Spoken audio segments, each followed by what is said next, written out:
මං හිතුවා bread pudding එකක් හදන විදිය ෂෙයා කරන්න. හරිම ලේසි හදාගන්න. ඉතින් නත්තලුත් ළඟ එන හින්දා ඔයගලන්ට මේ බ්‍රෙඩ් පුඩින් එක try කරලා බලන්න පුළුවන්.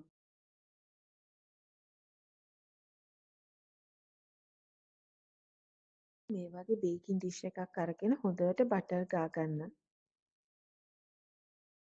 ඊට පස්සේ මම මෙතන අරගෙන තියෙනවා ස්ලයිස් පාන් ලොකු එකක් නෙමෙයි භාගයක්.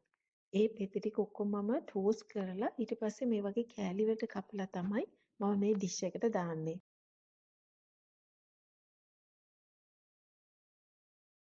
ඊට පස්සේ මම මේ වගේ බිත්තර 4ක් පාවිච්චි කරනවා.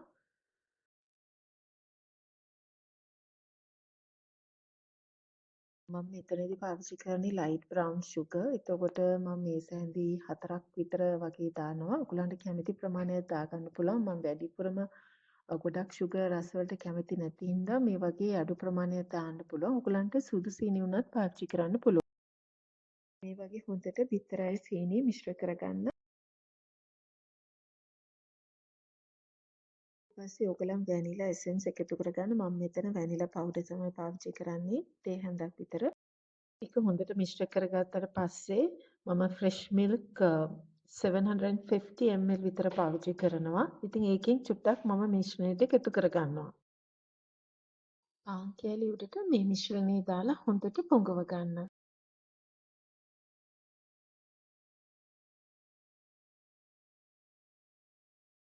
ඉතුරු කිරි ටිකත් මේ විදිහට පාන් කෑලි උඩට දාලා හොඳට පොඟව ගන්න.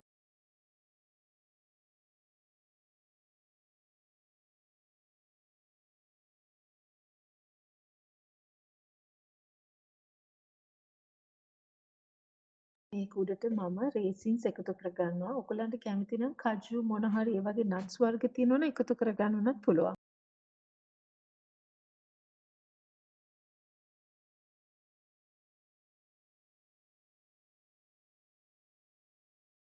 මිශ්‍රණයේ උඩට සිනමන් පවුඩර් එකතු කරන්න.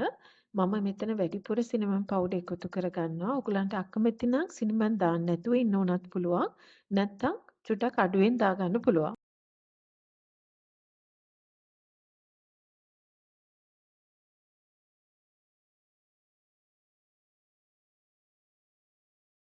ඉතුරු වෙච්ච කිරි ටික මම මේ විදිහට මිශ්‍රණයේ උඩට දාගන්නවා. ඔයගලන්ට දාන්න නැති උනත් ඉන්න පුළුවන්.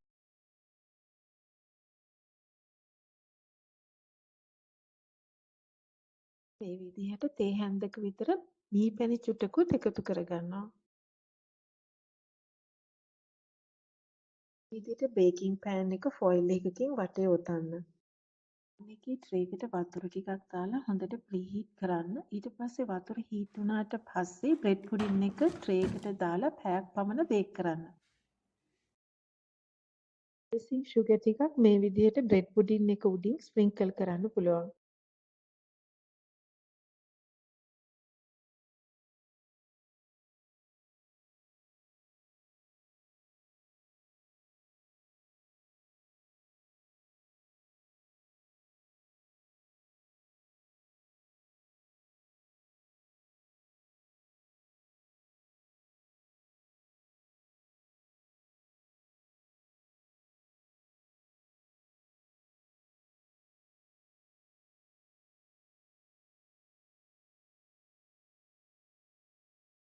ඒකේ අපි බටර් ගාපු හින්දා බ්‍රෙඩ් පුඩින් මේ වගේ කෑලි ගන්නකොට පොඩ්ඩක්වත් ඇලෙන්නේ නැහැ. ඔයගොල්ලෝ මේ ක්‍රිස්මස් කාලේ මේ විදිහට බ්‍රෙඩ් පුඩින් එකක් හදලා බලන්න.